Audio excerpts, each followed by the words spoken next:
Monday. Happy President's Day. Happy day 352. Happy President's Day again. Let's go through the numbers today. We have a number of announcements. Overall statewide positivity 3.53. Good news. Statewide deaths 103. Terrible news. They're in our thoughts and prayers. Statewide hospitalizations 6,600. That's good news. Statewide ICU down 15. Intubations down 6. Good news. Good news overall. The positivity post-holiday increase has continued to decrease. Congratulations to New Yorkers. We went from 7.9 down to 3.7. That is very good news. Hospitalizations are down. Hospitalized percentages, 0.04 is the high, Long Island, New York City. Hospitalization, positivity, Long Island, 4.6.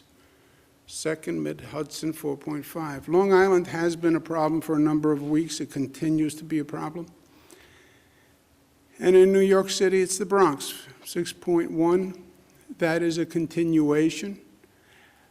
We opened Yankee Stadium in the Bronx, but that is a problem. Manhattan is down to 2.7.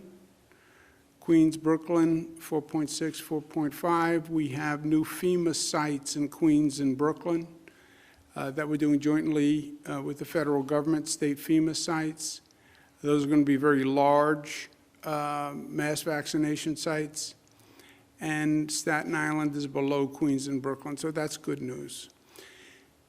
Variants of interest. This goes in the new dictionary of new COVID terms. And we've been watching these. There is a patient in New York City who has tested positive for the South African variant. The South African variant is the variant that they're watching most closely. The UK variant is very transmissible, but the UK South African variant, they worry about how lethal it is and how it relates to the vaccine. But, and this is an important but, the patient was transferred from Connecticut directly to a New York City hospital. It was not a New York resident. It was a person in Connecticut who was transferred to a New York City hospital for a procedure. We have no evidence of any spread in New York State to date. Let's talk vaccinations. 3,000,002. 2,000,001 first doses, 1,000,000 second doses. Over 1 million New Yorkers now have received doses 1 and 2, which is great news. There's been a lot of confusion about the vaccinations, and I understand that. Buffalo News wrote an editorial asking questions, which frankly are commonly asked questions. I've received them a number of times. So I just want to make sure people understand what's happening with the vaccinations. The Trump administration had said they were increasing eligibility and they were going to increase the supply of the vaccines. States increased eligibility. What happens is the Trump administration did not increase the supply. Biden administration comes in, basically the cupboards were bare of enough dosages. The Biden administration, a very short period of time, went back, secured more dosages. They're now talking about getting 600 by the end of July. 600 would do 300 million Americans twice, so the nation would be fully vaccinated. But there are more people eligible nationwide than there are now doses available. Federal government, as I mentioned, increased the eligibility, but never increased the supply. So now New York State, you have 10 million people eligible, 300,000 doses per week. 300,000 people chasing the doses. 10 million people chasing 300,000 doses. How does the federal government allocate doses? The federal government allocates to states based on the population of the state. Population of New York, population of California, you get an allocation based on your population. State allocates to counties, regions, by the population that is eligible for the vaccine, 1A, 1B, comorbidities, et cetera. The federal government set up multiple distribution points when the program first started. Local governments also wanted to be in a position to distribute themselves. This is now the distribution system that we have in place. Federal governments give directly to pharmacies, an allocation that goes directly to pharmacies. Federal government has an allocation to pharmacies for nursing homes, which is called the Federal Nursing Home Program. Federal government gives directly to what's called federally qualified health centers, community-based centers, directly from the federal government. Federal government then gives to the state for FEMA-operated joint venture sites. We now have one in Queens and Brooklyn. We're working for others upstate. But that's feds directly to those joint sites. Federal government then allocates to states separate from all of that. The state then also allocates to pharmacies. The state also allocates to federally qualified health centers. The state allocates to hospitals. The state runs mass vaccination sites, and the state then gives to local governments. The local governments then allocate some to the federally qualified health centers, allocate some to pharmacies, and locals set up mass vaccination sites. That's why you have this massive distribution network. Many points of distribution, many options for people, but it also creates confusion. Let me have one site where I can go and find out where I can get a vaccine in Buffalo. That's not how the system was set up from day one. That's what creates the confusion. And if I could figure out how to get this slide to advance, that would be good.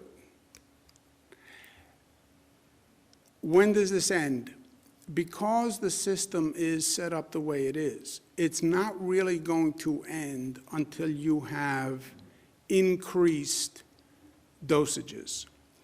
When you have increased dosages, that extensive distribution network will wind up being a positive and not a negative. Because then you'll have multiple pharmacies getting allocations from multiple sources, multiple mass vaccination sites. But there is a downside to coordination in the meantime. Again, with the additional purchase of the vaccinations from the federal government, June, May, you should see the situation flip where all those distribution points will make it easier for the consumer. But right now, yes, there are multiple distribution points. County runs a site, state runs a site, city runs a site, federal government gives to pharmacies, et cetera.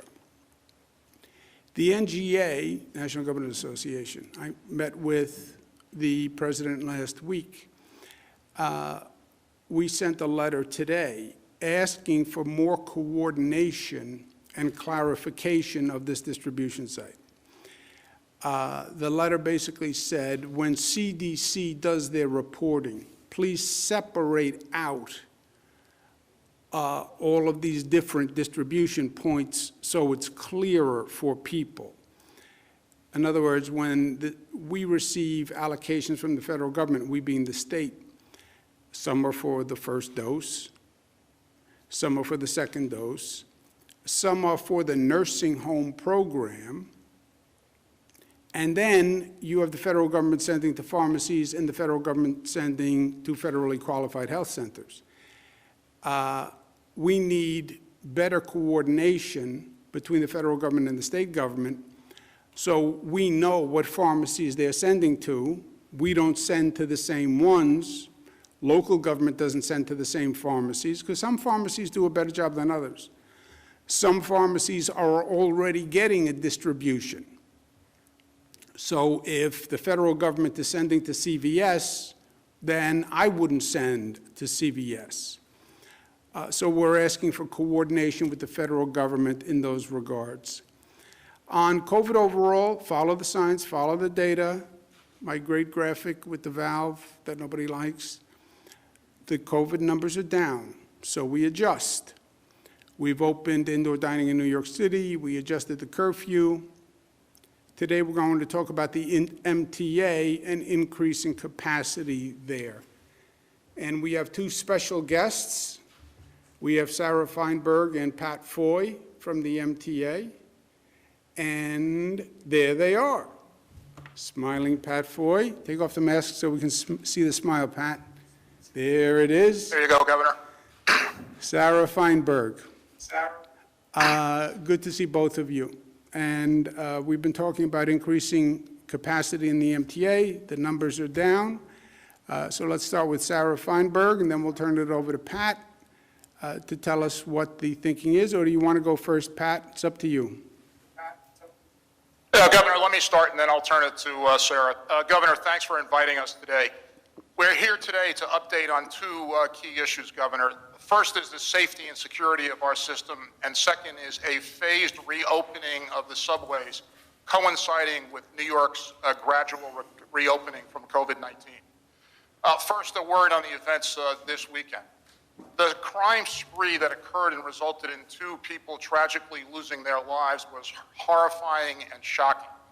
We grieve with the victims of these terrible crimes and their families. I want to personally assure every customer and every single employee of the MTA that your safety is our highest priority.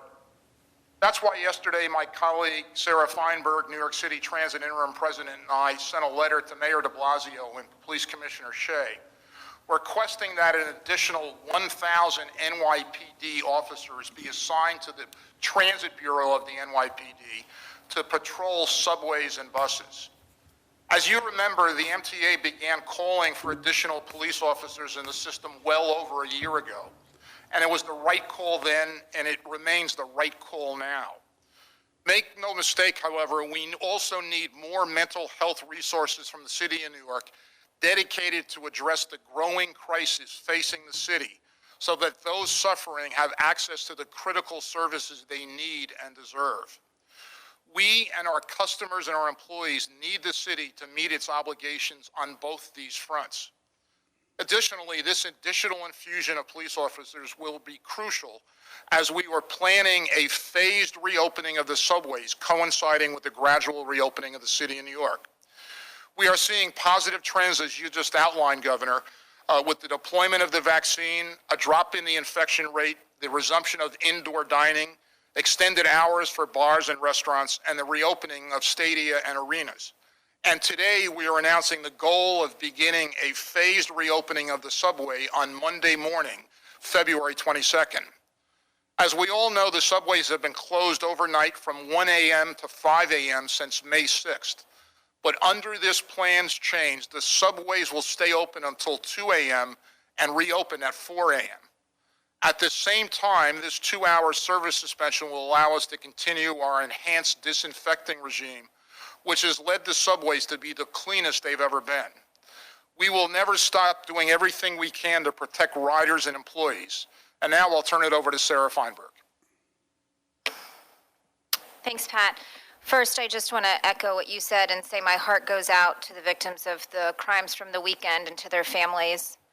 No one should ever be victimized in our system, and certainly no one should ever be victimized, and certainly not in our transit system. I want to thank the NYPD for their effective work over the weekend, which led to the apprehension of the individual they believe is responsible for the weekend acts of violence. Since joining the board at Governor Cuomo's invitation 2 years ago and becoming president of Transit 1 year ago, I've had to be focused on the issues of safety and security to a significant degree. On this issue of crime and those experiencing mental health illness, we started asking for additional resources nearly 2 years ago. By my count, myself and the chairman have asked the city for additional policing and mental health assistance in the subway system more than 30 times in the last 18 months. We've called for more uniformed officers. We've asked for them to be in stations and on trains. We've asked for them to assist us during the overnight shutdown, but also at other hours. I would point out that our understanding of the Transit Bureau's current staffing means that at current staffing levels, plus the additional 500 officers added by Commissioner Shea over the weekend, plus the additional 1,000 officers requested by us over the weekend, would bring the number of officers in the Transit Bureau to nearly 4,000. 4,000 officers is the number of officers we had in the system more than 2 decades ago prior to the NYPD Transit Police merger. Additional policing will not solve the mental health crisis or the fact that so many in the subway system are experiencing homelessness and therefore are more likely to be victimized. We have to put additional resources to these items as well. To that end, we've called on the city to expand the 311 system into the subway so people using the system, including our own employees, are better able to report those who are clearly experiencing a mental health crisis. We've also called for additional resources to house individuals who do not have other options or those who don't feel safe in the shelter system. Additionally, we've not just asked for more from the city, we've done more on our end as well. We surged MTA police officers into the subway system for the last year. A year ago, the governor called for and the MTA approved the hiring of 500 additional MTA police officers. We began executing on that hiring, hired and onboarded more than 200, and that hiring has now begun again. We've increased dramatically the number of cameras in our system. When our capital program had to be stalled due to the financial crisis, Transit took on cameras and started installing cameras throughout the system on platforms and trains. We started tracking incidents in the system in real time so that our officers and security forces could better predict and respond to hotspots. We fought for and in cooperation with the governor passed and the state assembly and Senate passed legislation that will allow recidivist criminals to be banned from the system on a temporary basis. So there's no question that we've been doing all we can, but there's also no question that these additional resources are needed in the system. I feel responsible for every customer and every member of the transit workforce from the moment they enter our system until the moment they exit our system. Not only do they need to be kept safe and secure, they have to feel safe and secure. We need our customers to feel confident and safe as they use the system, whether they continue to use it daily as they're commuting as an essential worker, or whether they're contemplating returning to their commute as the city begins to reopen. That confidence is critically important. And we know how important it is to our customers because they've told us in survey after survey that the most important things to them are feeling safe in the system from both COVID and from criminal activity.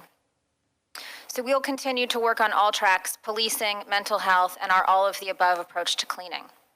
On our phased reopening of the subway system for overnight service, 1 year into the pandemic and 10 months into our overnight closure, New York is starting to look at a return to normalcy. As we look at the reopening of the city and the economy, we have been planning in recent weeks for our own reopening and return of overnight service. And we have determined that a shortened overnight closure is an appropriate step forward towards the return of around-the-clock service. To be clear, we will continue our cleaning regimen. We've been doing so for many months now, and we will continue to do so. We clean our system 24 hours a day. We clean and disinfect stations twice each day. We clean and disinfect subway cars multiple times each day. That will continue. When we are closed from 1 to 5, we are able to clean much more efficiently without customers in the system. That window of cleaning will now go from 1 to 5 to 2 to 4. We are confident that we can maintain the cleaning and disinfecting that we have been able to do thus far. The CDC, New York State Department of Health, FTA, and EPA all continue to advise that we should continue with our all-of-the-above approach to cleaning, and we will do so. Again, public confidence is paramount. In order for the city to truly reopen, the subway system has to be safe and secure, and our customers need to feel that. To our customers, I thank you for your patience and vigilance and for sticking with us. Thank you, Governor. Well, thank you, Sarah, and thank you, Pat. Look, the MTA is critical to what we're trying to do. As you know, we're proceeding down several tracks at the same time. We want to control the COVID infection rate. We want to, second track, we want to increase the vaccination rate. And third, we want to accelerate the reopening and stimulate the reopening of the economy. Many people have had significant pain and suffering with this economic shutdown. The MTA is obviously vital to the reopening and the stimulation of the economy. And just so we're all clear, the 2 to 4, you're reducing the closure period in the middle of the night. It's going to be reduced to 2 to 4. That goes into effect when?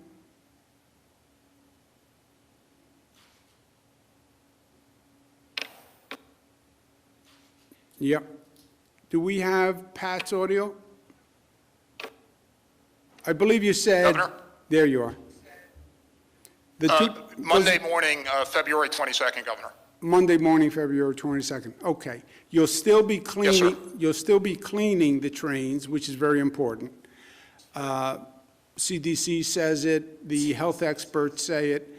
The COVID virus is not transmitted as much as they originally suggested on surfaces, but it still can be transmitted on surfaces. And I think it's very important, Sarah said it, you want to be safe in the MTA system from crime and from COVID, and I think the cleanliness makes a very big deal. Also, when you're as old as I am, the trains have never been as clean as they are now. Silver linings. It is remarkable. I can't tell you how many people comment to me that you walk onto a train, you walk into a subway station, it looks different, it feels different. I think that goes a long way towards confidence. So kudos to you and to the entire team. And on crime, I can't agree more. When you said, Sarah, we would be at 4,000 would be a level which is going back probably 30 or so years. At 4,000. 4,000 was if the city gave you an additional 1,000 from where we are now, right? You would be, with the city giving 500 more police officers, we're at 3,000, not 4,000. If they honored your request for an additional 1,000 above the 500, then we would be at 4,000, and 4,000 is only where we were 30 years ago. Is that right? Did I get it right? That's right. So, obviously, I defer to the NYPD on their own employee list. But our understanding of the Transit Bureau staffing at this point is that they're at about 2,500 officers. With the addition of the 500 over the weekend, that gets you to 3,000. With the additional 1,000 that we're asking for, would get you to about the level of officers that were in the system about 25 years ago, 1995. Well, look, crime is a problem in the MTA. Crime is a problem in New York City generally. Crime is a problem across the nation, predominantly in urban areas. But if we're going to get the economy back, we have to address this problem. People don't talk about public safety in terms of economic development, but it is the #1 issue. If businesses don't feel safe, if people don't feel safe, if your riders don't feel safe, they're not going to go to a restaurant. I don't care how many, what we do with curfew, what we do with occupancy. If you don't feel safe, you're not going to get on the subway and go to the restaurant. So that is a major concern in many areas.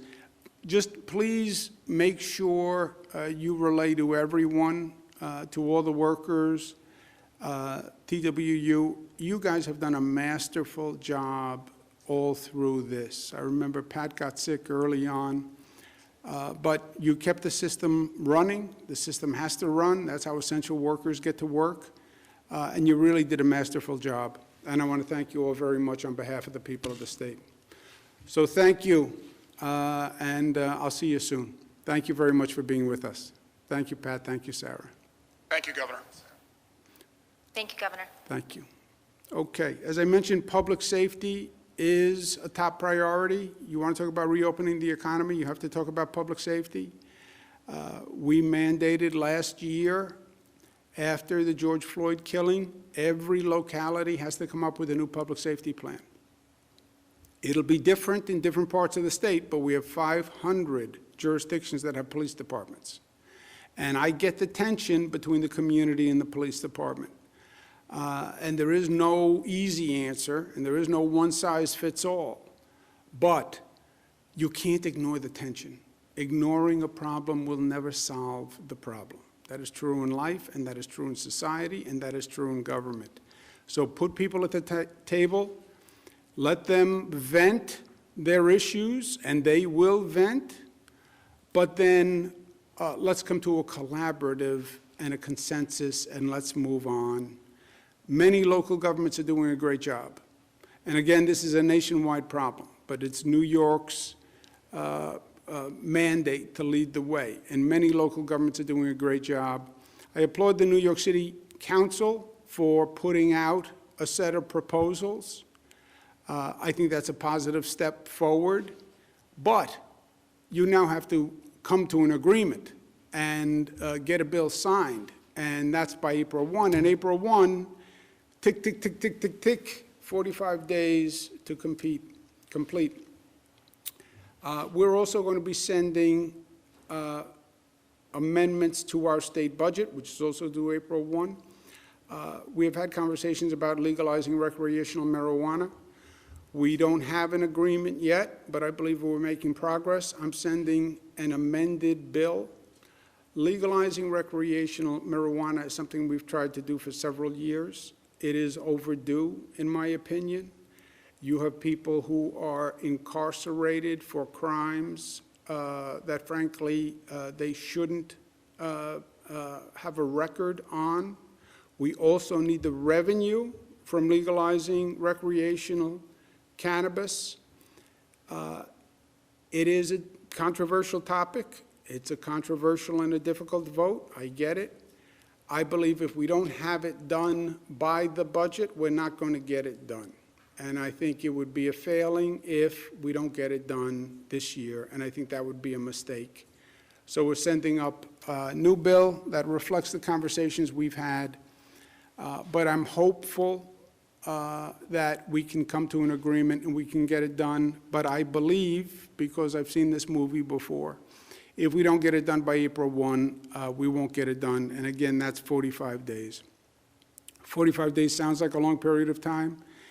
In government, 45 days is a blink of an eye. On my emergency powers, first, emergency powers have nothing to do with nursing homes. I have taken hundreds of actions. The legislature can reverse any action that I take, not even by a bill, just by passing 50% of the Assembly and the Senate. They have never reversed a single action.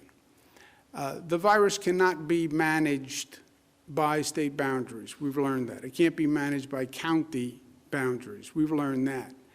I've always consulted with the legislature. I consult with other politicians. I have no problem consulting with the legislature. Anyone who wants to stand up and raise their hand and say, here's my position, great. But these are public health decisions. They're not local political decisions.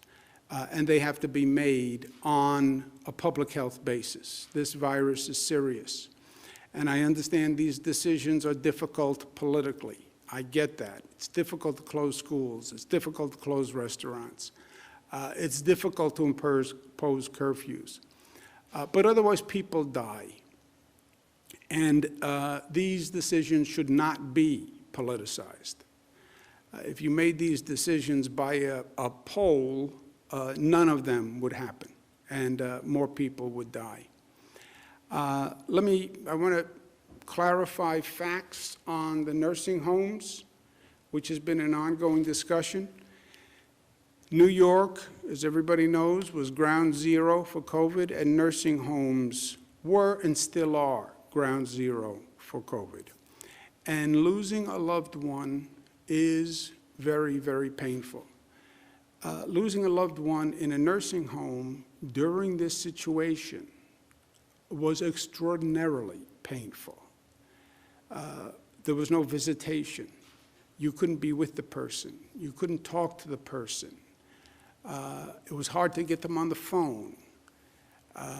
People in nursing homes are not as conversant and facile on Zooms and on FaceTime. I mean, it doesn't work that way. So I understand fully how difficult it has been, and I want to make sure people have all the facts, the information. This past year, there is a toxic political environment, and everything gets politicized, and there's political spin, and then there are facts, two very different things. And I just want to make sure people have facts. Last August, Department of Justice sent a letter to Democratic governors, 4 of them, New York, New Jersey, Michigan, Pennsylvania, asking for information on public nursing homes. New York State Legislature also sent a letter asking for information on nursing homes. We paused the state legislators' request while we were finishing the DOJ request. We told both houses, the Assembly and the Senate, that we had DOJ requests for information and we were prioritizing that. We did give the DOJ request precedence, and we told both houses that. The August request, we replied to fully. Separately, DOH got a DOJ letter signed by Jeffrey Clark, the attorney, in October, which we learned about from the New York Post. We didn't even get the letter. Post called and told us about a letter. And that requests information on an investigation on private nursing homes. And we have been voluntarily producing information for that on a rolling basis as recently as January 8th, as offered by DOJ, the rolling basis production. Second, we paused the state legislature's request. We paused the state legislature's request. We voluntarily complied with the DOJ request for information. Two very different things. The New York State DOH has always fully and publicly reported all COVID deaths in nursing homes and hospitals. They have always been fully reported. Nursing homes had the most vulnerable population. We know that. Nationwide, 36% of the deaths are in nursing homes. You know what percent of the population are people in nursing homes? 1%. 1% had 36% of the deaths. New York is 34 in nursing home deaths as a percentage of total deaths, 34 out of 50 states. New York is one of only 7 states that counts what's called presumed fatalities in nursing homes, where the nursing home presumed the cause of death was COVID. To give you an example, New York State, 13,000 nursing home related deaths. That's 30% of total deaths. Pennsylvania had 11,900. That's 52% of their total deaths were in nursing homes. Florida, 34% of total deaths in nursing homes. Massachusetts, 54% of total deaths. If you look at the entire country and you look at the percentage of deaths in nursing homes, New York is number 34. You have some states that up to 73% of the people who died in nursing homes. COVID preys on senior citizens, older people, weaker people. We've always known that. That is a fact. Now, there is much distortion around what's called Department of Health memo on March 25th. And I want to make sure that we get the facts on this. On March 13th, Federal Center for Medicaid and Medicaid Services, what they call CMS, and on March 23rd, the Center for Disease Control, CDC, put out guidance sending people from hospitals back to nursing homes. New York State DOH followed that guidance. 12 other states, at least, followed that guidance.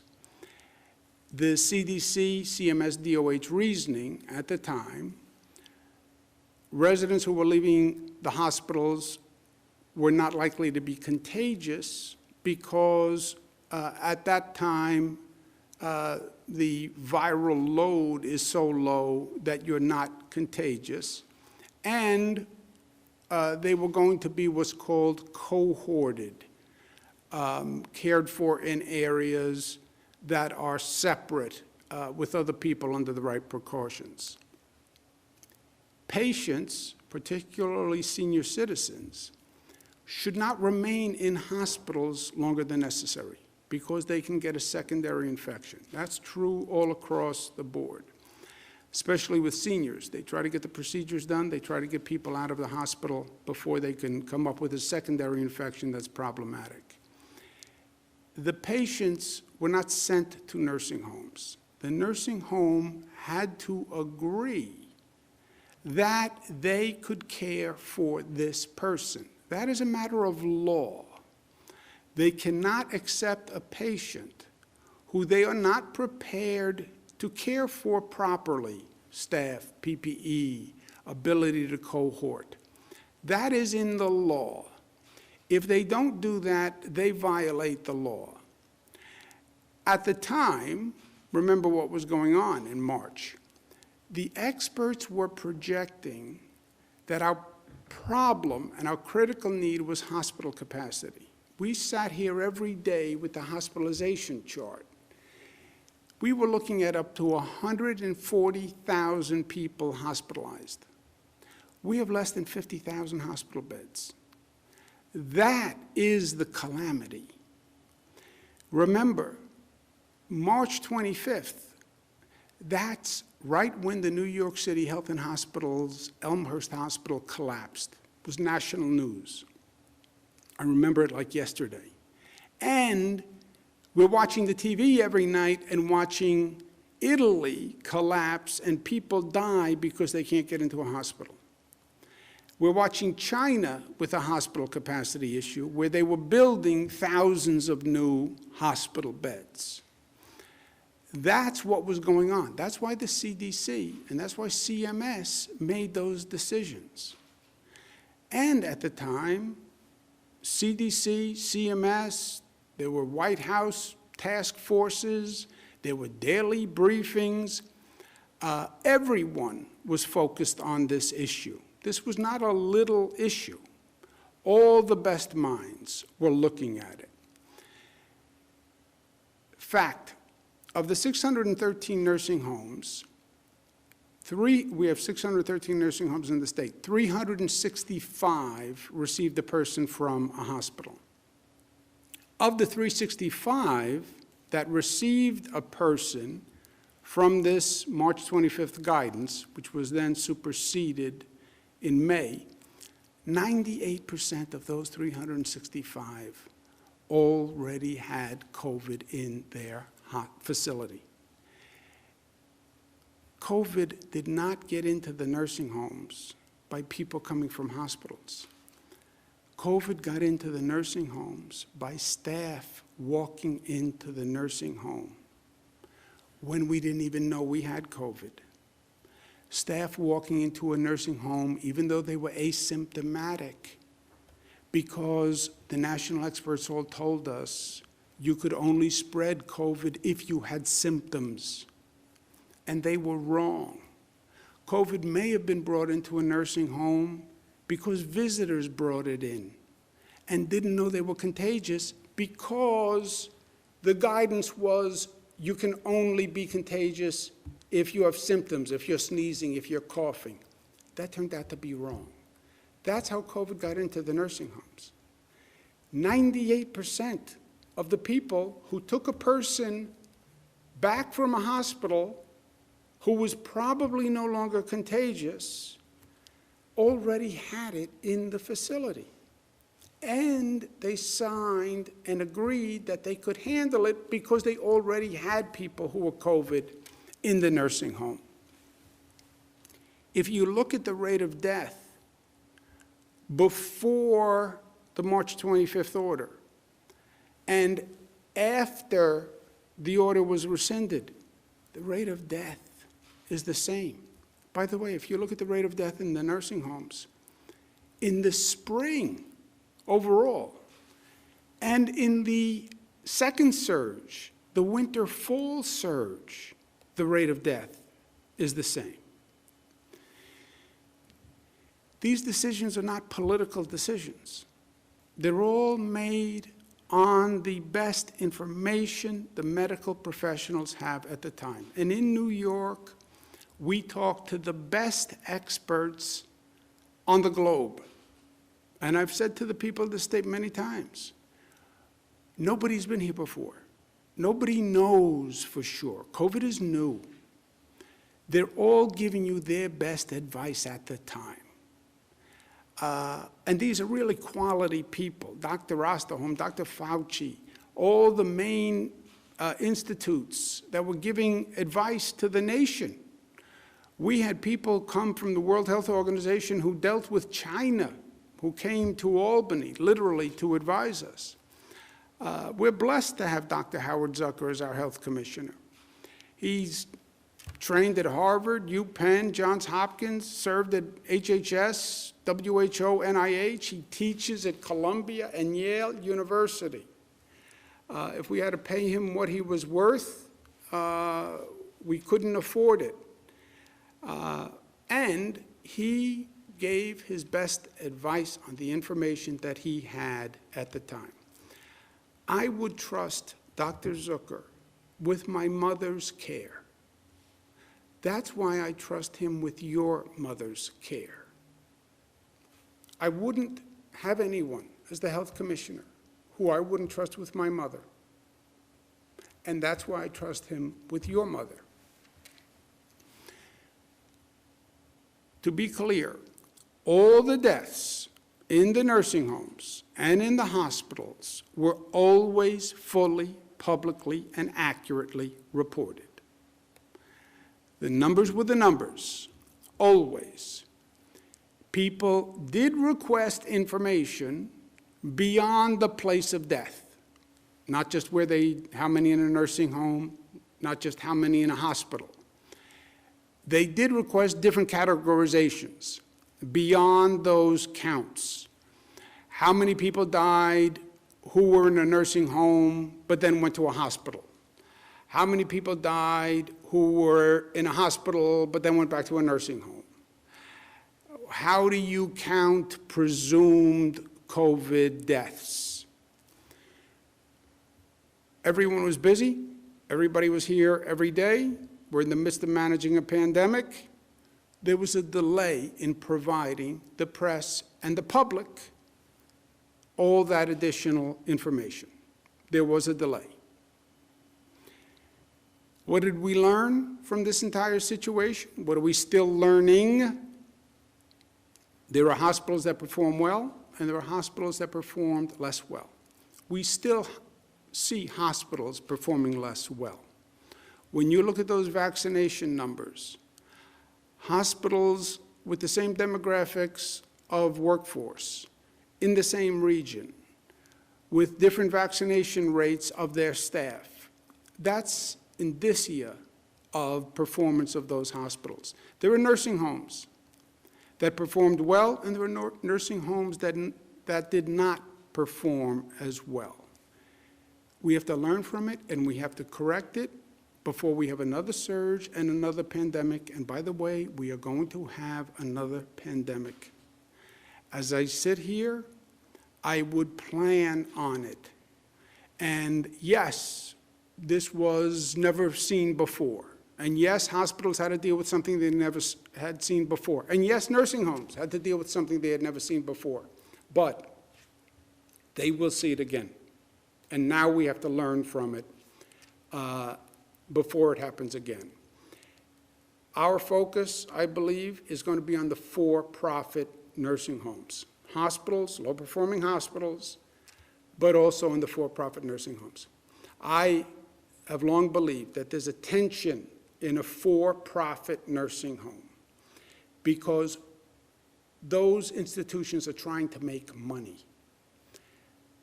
If you're trying to make profit, it's too easy to sacrifice patient care. Everything becomes one or the other. Do you want to hire more staff, or do you want to make more profit? Do you want to buy more PPE and stockpile more PPE, or do you want to make more profit? Do you want to buy new equipment, new beds, new sheets, new furniture, invest in the facility, or do you want to make more profit? That tension is a problem, and that has to be resolved legislatively, because I don't want to leave it to these for-profit owners to decide what's right, what's wrong. Let's learn these lessons. We have to implement hospital reform and nursing reform, and we have to do it in this budget cycle. COVID isn't done with us. Implement the lessons now, and we're going to propose them in the 30-day amendments. If you're a for-profit nursing home, I believe it should be mandated how much you put back into the facility and how much profit you can make. I believe that. Nursing home, hospitals that have these issues, they have to improve, and we have to take it into consideration when there's a surge. If there's an influx into hospitals, not all hospitals can handle it equally. And that's why you saw some hospitals fail. If you could do it all over again, just rewind the tape. I understand the public had many questions and concerns, and the press had many questions about nursing homes primarily. And I understand that they were not answered quickly enough. And they should have been prioritized and prioritize those requests sooner. I believe that. I understand the reasons. I understand that there was a lot going on. Everybody was working 24 hours a day. Everybody was overwhelmed. We were in the midst of dealing with a pandemic and trying to save lives. They were answering DOJ. And nursing homes and the hospitals were also in the middle of hell and the middle of a pandemic. And they were scrambling, and they were managing the crisis. I understand all of that. But the void we created by not providing information was filled with skepticism and cynicism and conspiracy theories, which furthered the confusion. Nature abhors a vacuum. So does the political system. You don't provide information, something will provide the information. Most of all, the void we created allowed disinformation. And that created more anxieties for the families of loved ones. I've had hundreds of conversations. People couldn't get into the facility to see their loved one. They couldn't get them on the phone. They couldn't get staff on the phone to get answers. They were powerless. They were helpless. They were literally physically removed and isolated. Loved ones died alone. Loved ones died alone. Fathers, mothers, brothers, sisters died alone. It was horrific. It was horrific. And then the void in information that we created started misinformation, disinformation, conspiracy theories, and now people have to hear that, and they don't know what is the truth. The truth is everybody did everything they could. The truth is you had the best medical professionals and advice on the globe. The truth is it was in the middle of a terrible pandemic. The truth is COVID attacks senior citizens. The truth is, with all we know, people still die in nursing homes today. People still die every day. We're testing the staff twice a week. There's no visitation. People still die. You would have to hermetically seal a nursing home. They actually tried this in France, where the staff lived in the nursing home. Anybody can bring it in. A delivery man brings it in. The heating repairman brings it in. The food service brings it in. Staff person goes home, meets with their family, someone in the family has it, staff member comes back, the staff member brings it in. Even when you're testing twice a week, you'll get people who have it and you'll miss them in the twice a week. That is the reality.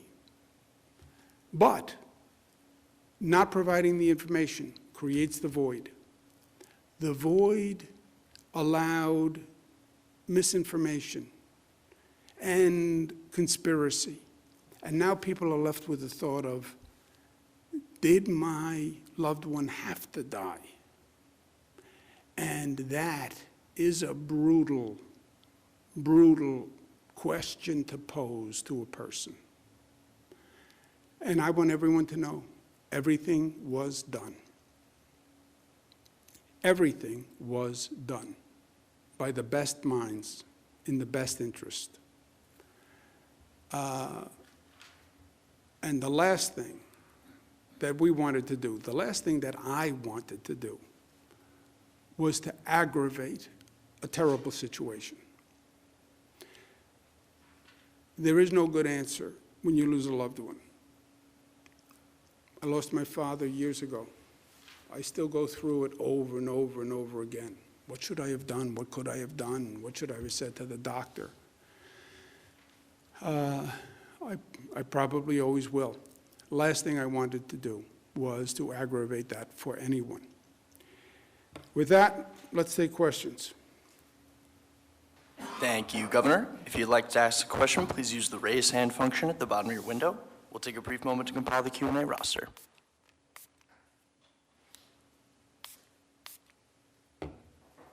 Governor, your first question comes from Steve Burns at WCBS 880. Steve, your line is now open. Please unmute your microphone.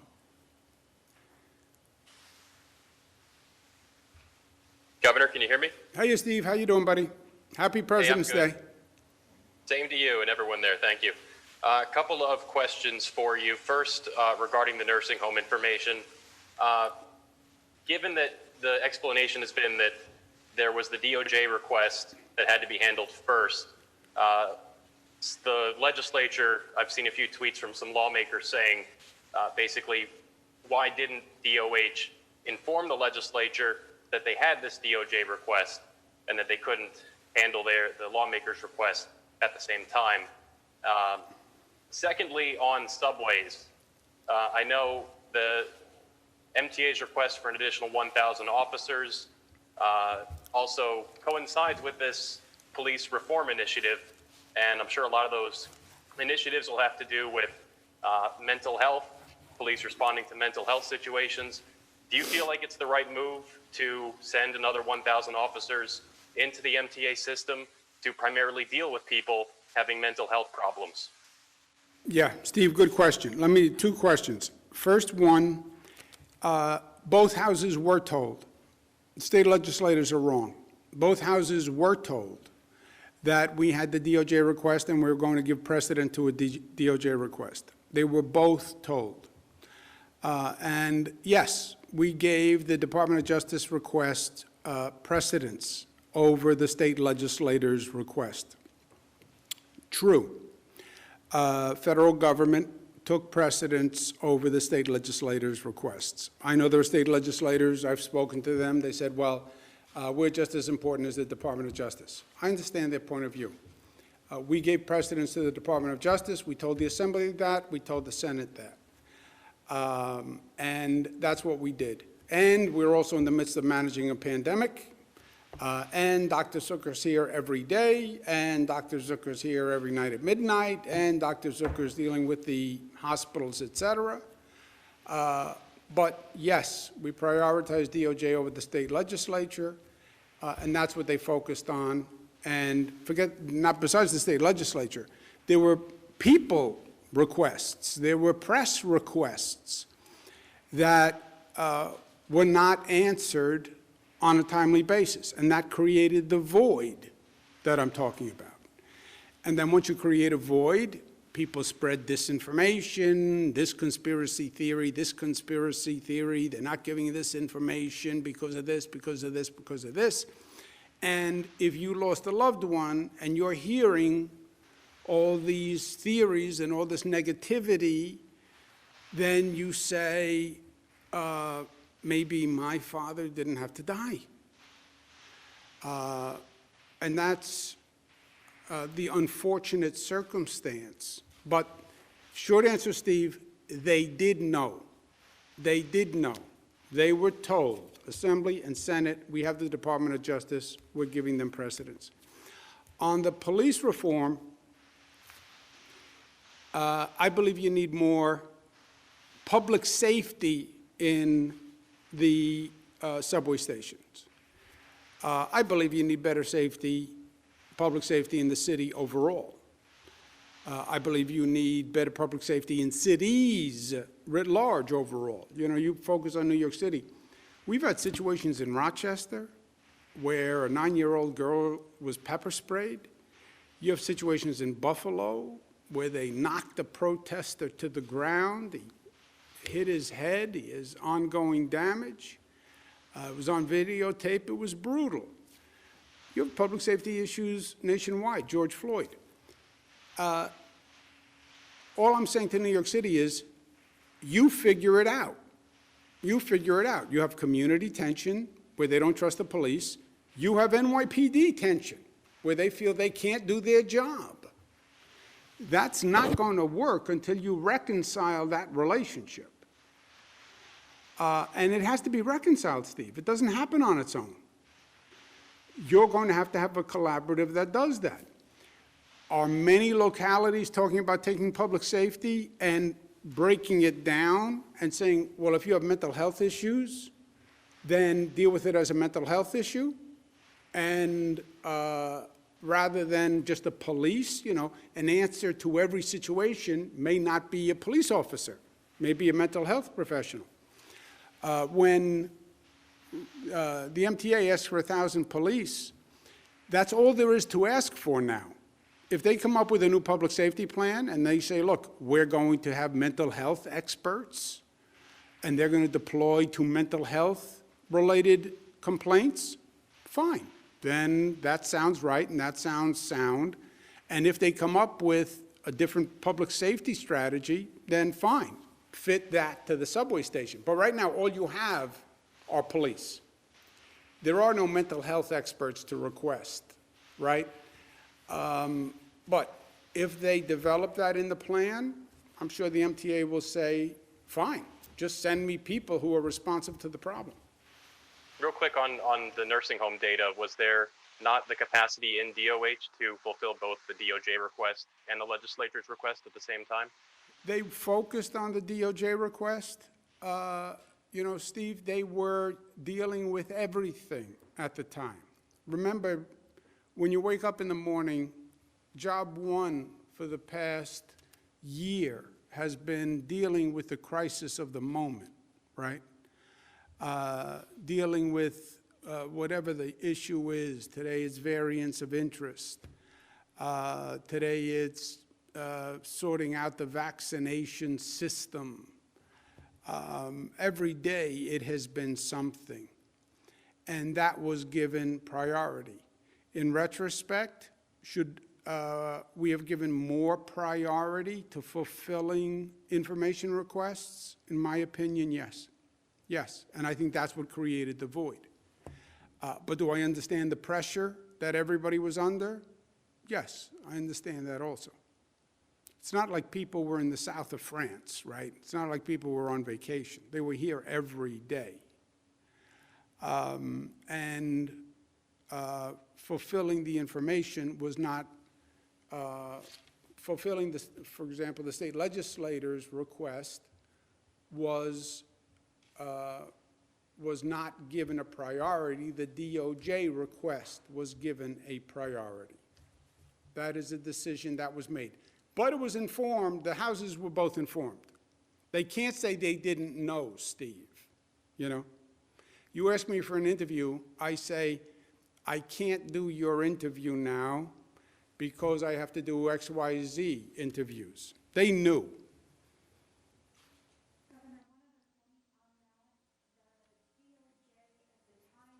Governor, next up we have David Evans from wabc-tv. David, your line is now open. Please unmute your microphone. Dave, excuse me, one issue. Beth was adding something, and then we'll go to Dave. Go ahead, Beth. Thank you. So the August 26th response, or August 26th letter to the state was actually publicized by the DOJ with a press release and was widely reported in the papers as well. So irrespective as to whether or not we communicated with the legislature, which we did, anyone who was following the press coverage at the time would have seen their press release related to issuing this letter to the 4 states, New Jersey, Pennsylvania, Michigan, and New York, widely covered.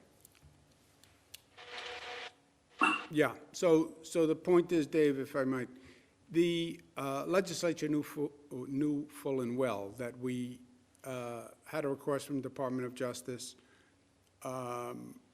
in August. It was in the press that we received it in August. It was in the press that we received the second one in October. We literally read about it in the paper ourselves. And they knew, because they were told, that was getting precedence over dealing with the state legislative request, but that we would get to the state request, but we needed to focus first on the DOJ request. Dave Evans. Hey, Governor, can you hear me? I can hear you. Hey, I got my vaccine this morning, so I can thank you for that. But I wanted to, for just a second, turn back to the nursing home for a second.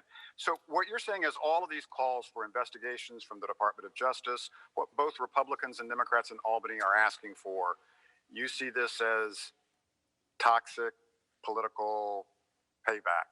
And the second thing that goes with that is then what you talked about with your executive powers, this story that's out there this afternoon of negotiations ongoing about the legislature could do something, holding your feet to the fire on that in order to get something on the budget. I mean, talk about raw politics. That seems to smack of it. Yeah, 2 things. The Department of Justice had what's called a request for information, not an investigation. The second letter you could construe from the Department of Justice to be talking about an investigation of private nursing homes, right? There are private nursing homes that are private nursing homes. The state doesn't run them, they're just private nursing homes. And the letter from the Department of Justice asked information about the private nursing homes because they were looking at the private nursing homes. But they... nursing home. I'm sorry? I'm sorry, go ahead. So, but my point is, we then didn't respond to the New York State Legislature's request because we were, and we told them, we're going to deal with the Department of Justice first. Also, by the way, because we were dealing with managing the pandemic, right? Everything takes time. And we were dealing with managing the pandemic, but we told the state legislature we would get to their request. They come back into session in January, this past January. we said we would get to their request. You cannot, Dave, raw politics is one thing. This is New York. We thrive on raw politics, right? You can't use, legally, you can't use an investigation to leverage a person in another matter. You can't use a subpoena or the threat of a subpoena or the threat of an investigation to leverage a person to do something else. That's illegal. That's just illegal. It's illegal for anyone to do it. As a lawyer, you get debarred for doing that. But that's a crime. That's not raw politics.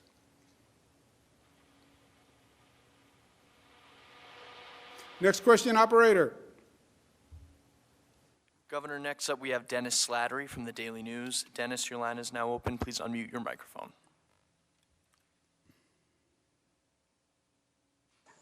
Dennis Slattery. Yep, Governor, can you hear me? Yes, sir. All right, great. I have two questions. Just going back to the DOJ request. It was not initially a probe, it was a request for information, but the initial one from August was a very narrow scope, only asking about state-run facilities. I'm just curious when you informed the legislative leaders about your response to that and how that would slow down your responding to the state legislators' questions that were posed earlier that month. The first request was for public nursing homes. The second request was private nursing homes. We told the legislature we had the request. We told them we gave that request precedence.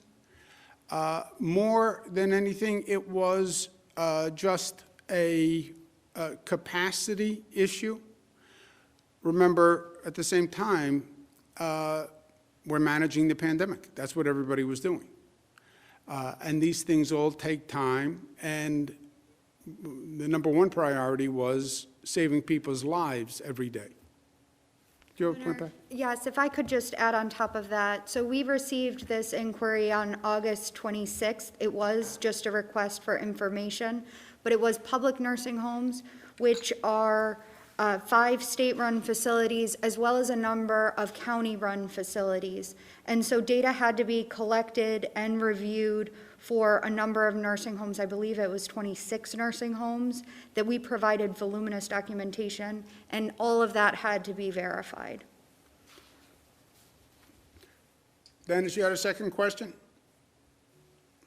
Yeah, just going back to the story that we had today about the budget negotiations and some lawmakers talking about the threat of subpoena or, rescinding your emergency powers. You kind of touched on this earlier, but I'm just curious your response to that. And, have you spoken to the legislative leaders about this?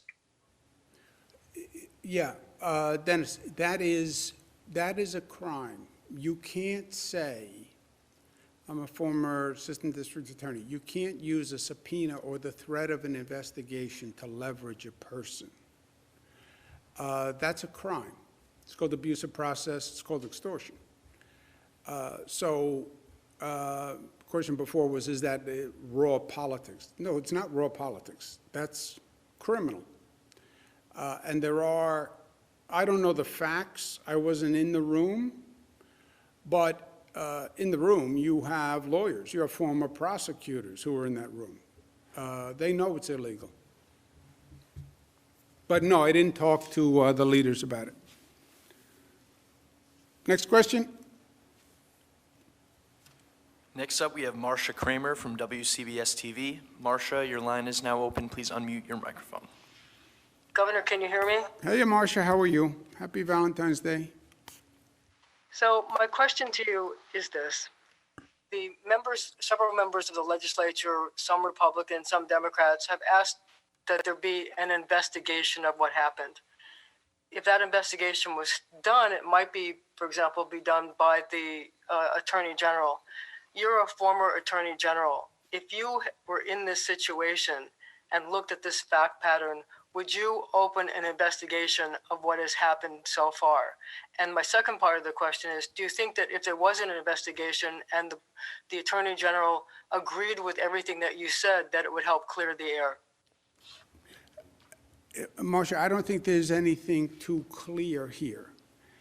It is a fact that the state legislature did a request. We told them we were not going to address the request at that time, that we were going to honor the DOJ request first. We said that. That's a fact. There's nothing to investigate there. And then we provided information to DOJ. So there is nothing to investigate. I'm telling you, I agree to the legislature's point. They sent a letter, and we said that we would deal with the DOJ first. I agree. I said that. They were told that.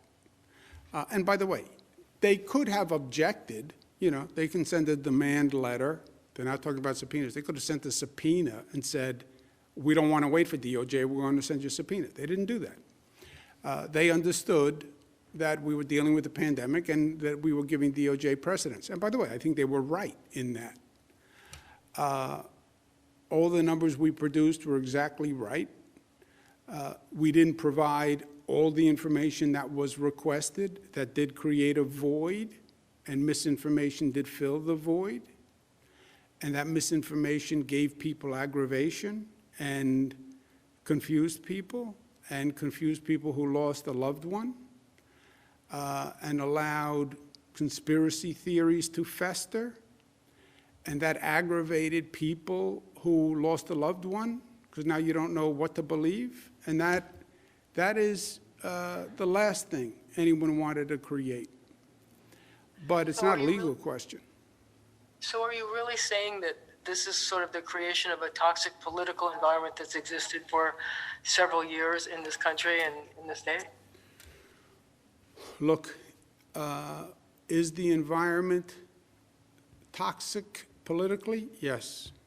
Was this happening last year with this toxic political environment? Yes. And do I think that's part of the conspiracy theories that filled the void? Yes. And look, I understand politics. I was critical of President Trump. I also worked with President Trump. I get how strong the feelings are on both sides. But when you're talking about loved ones dying in nursing homes, when you come up with conspiracy theories or there's disinformation, then the worst thing you can say to somebody who lost a loved one is, maybe it didn't have to be. Maybe there was a government issue. Now, we created the void. I agree to that. Or we didn't constantly fight back every rumor, every piece of disinformation, which in this environment is a full-time job. And that's what I want to do today to the people who lost a loved one. All these theories, March 25th memo did this. No, it didn't. Well, the state numbers were wrong. No, they weren't. Well, that's how COVID got into a nursing home. No, it isn't. 613 nursing homes, 365 people went back. 98% of them have COVID already. Well, we made the nursing homes take these people. No, we didn't. The nursing home had to say that, by law, that they were in a position to deal with it. So I want people to have the facts, because these were the best professionals doing the best they could. And by the way, Marcia, I want people to have the facts so they have an understanding and peace with the situation. People still die in nursing homes. They still die. Back then, we didn't have COVID tests. We didn't have the capacity. Nobody knew what COVID was. They didn't know how it was transmitted. They were wrong about the way they were transmitted. Even with all of that.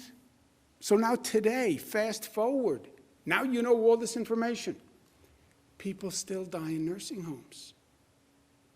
So, yes, older people, vulnerable people, get this disease. It is likely to kill them. 94% of the deaths are senior citizens with underlying conditions. People in nursing homes have underlying conditions.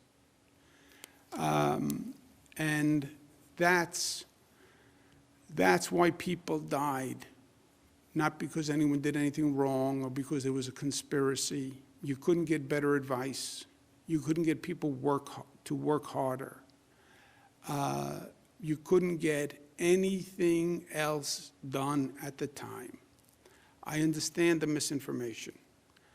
I take responsibility for creating the void that allowed the information.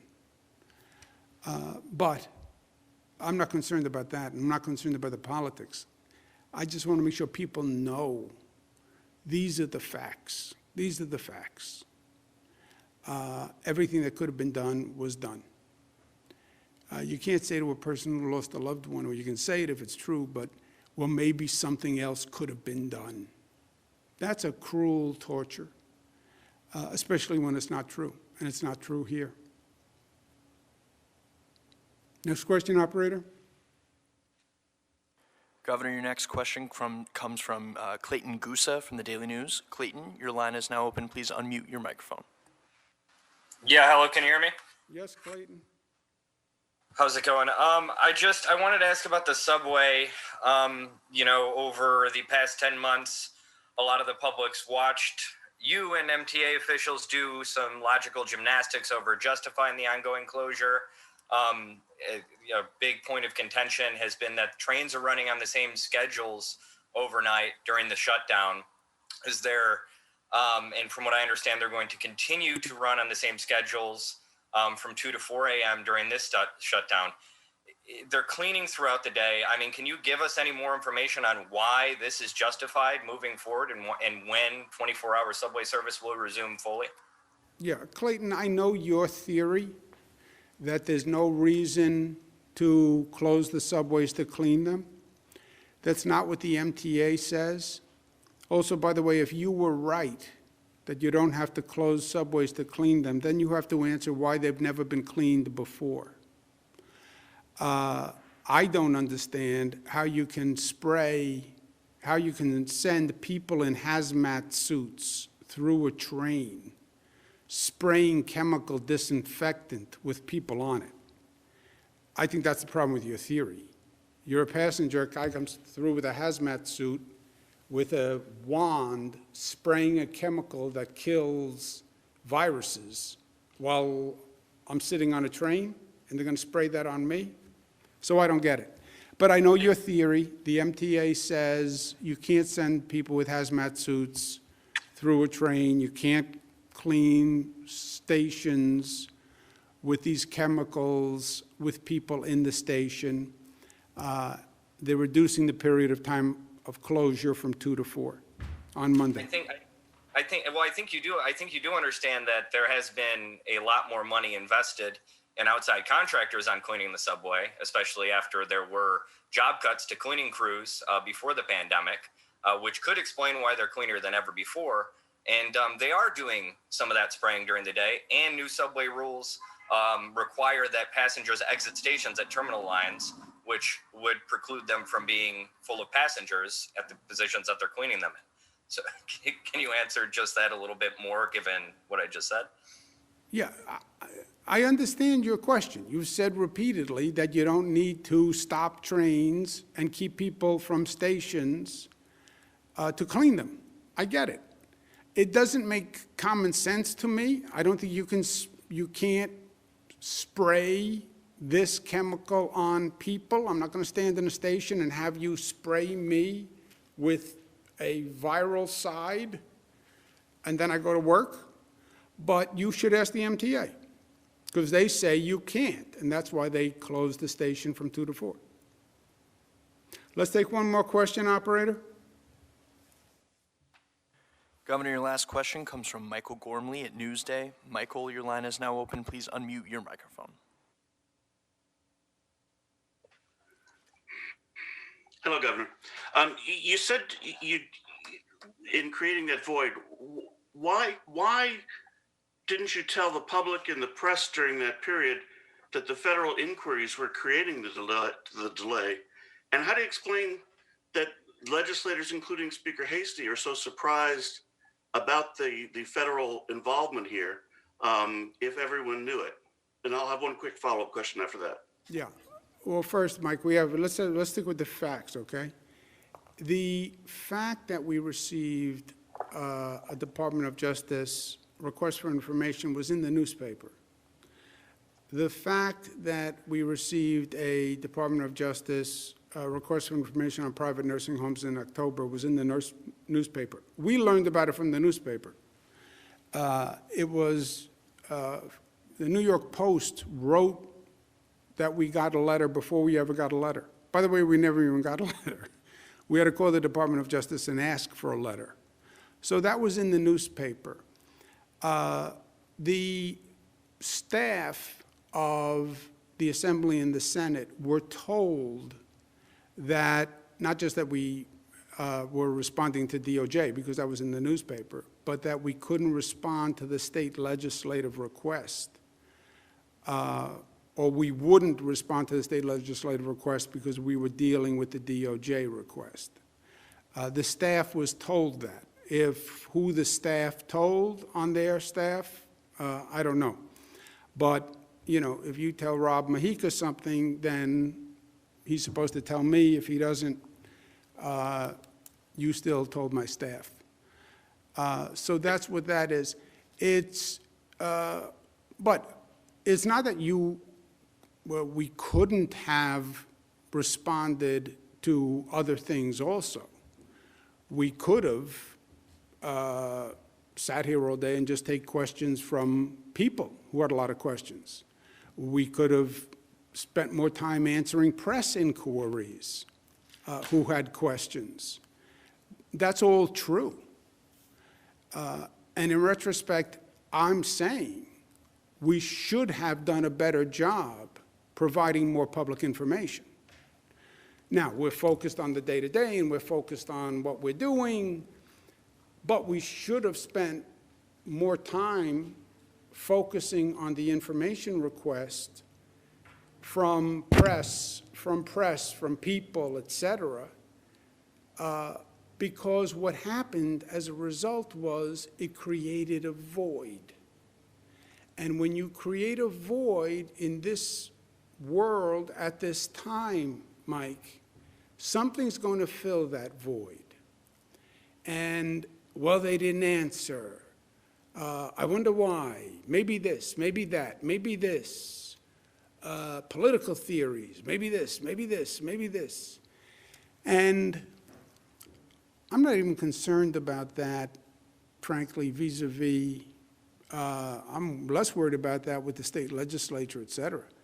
I'm more worried about that with the effect on people. What bothers me is people calling up saying, you know, they say the March 25th memo is the reason my father died, that wouldn't have happened otherwise. Those are the people who were hurt by the void. And that was, well, I can say in my defensive mode, I didn't create the disinformation. I didn't create the conspiracy theory. I know, Governor, but you created the void. And when you created the void, you allowed these other theories to fester. That's true. That's true. We had a conversation. You said earlier, though, that it was. Go ahead. You said legislators were told. Now you're saying staff was told. And why didn't you provide that information that the federal probe was slowing things down? Legislators even now say they would have accepted that, but they had never heard that. And then one last question, is there anything that you personally apologize for in this whole process? Yeah, two things. One, let's be clear, and legislative staff was told by my staff, okay? So legislative staff was told, top legislative staff was told.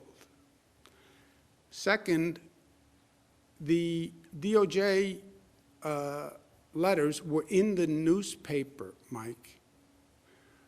There was no secret about the DOJ letters. They were in the newspaper. Staff was told that DOJ was, we were giving DOJ precedence. So we told both houses through the staff. That's communication on a day-to-day basis is how it happens. And the legislators have said the same thing to me, by the way. We understand that if you get a DOJ request, it takes precedence. They've said the same thing to me. They say nobody told them that. I understand. We did tell the houses, and I'm sure there was a breakdown of communication now between the staff in the House and the actual legislators. Because every legislator I talked to said the same thing they said to you. We understand if you have DOJ asking questions, that takes precedence. So they've said the same thing to me. But the DOJ requests were in the newspaper, so that was not news. And the staff of both houses were told, and that's not news. Apologize. Look, I have said repeatedly, we made a mistake in creating the void. We made a mistake in creating the void. When we didn't provide information, it allowed press, people, cynics, politicians to fill the void. When you don't correct disinformation, you allow it to continue. And we created the void not because people weren't working hard, Mike, because you know how hard people were working. And, well, you should have prioritized providing more information. Yes, yes. In retrospect, we should have prioritized providing more information. I get the operational demand. I don't like to second guess my team. They were all working 24 hours a day. You know, remember where this was? You're in the middle of hell during this time. But no excuses, no excuses. We should not have created the void. We should have done a better job in providing information. We should have done a better job of knocking down the disinformation. You'd never knock down all these conspiracy theories, the political conspiracy theories, because they generate 10 a day. But we should have done a better job of providing as much information as we could, as quickly as we could. And we should have done a better job on that. Yes. And no excuses. I accept responsibility for that. I am in charge. I take responsibility. We should have provided more information faster. We were too focused on doing the job and addressing the crisis of the moment, and we did not do a good enough job in providing information. I take total responsibility for that. The pain in it is it created confusion and cynicism and pain for the families of the loved ones. My father didn't die in a nursing home, but my father had a heart ailment for a long period of time. And he looked to me to be helpful to him. And I spoke to doctors, and different doctors had different theories, and he should try this, he should do that, we should send him here, we should send him to Europe. I was responsible to help him. And I often think about if I did everything that I could. And I replayed the conversations with the doctors in my mind. Did I make all the right decisions? Should I push them to do something else? I can imagine the pain of someone who has to live with, my loved one was in a hospital and I just read that maybe he or she didn't have to die. It wasn't true, Mike. It wasn't true, but it created pain. And that's because we created a void and we didn't answer every question, so it allowed the void to be created. The void begets disinformation. The disinformation begets pain of people. I take responsibility for that. Total death counts were always accurate. Nothing was hidden from anyone. But we did create the void, and that created pain. And I feel very badly about that. Okay, thank you all very much.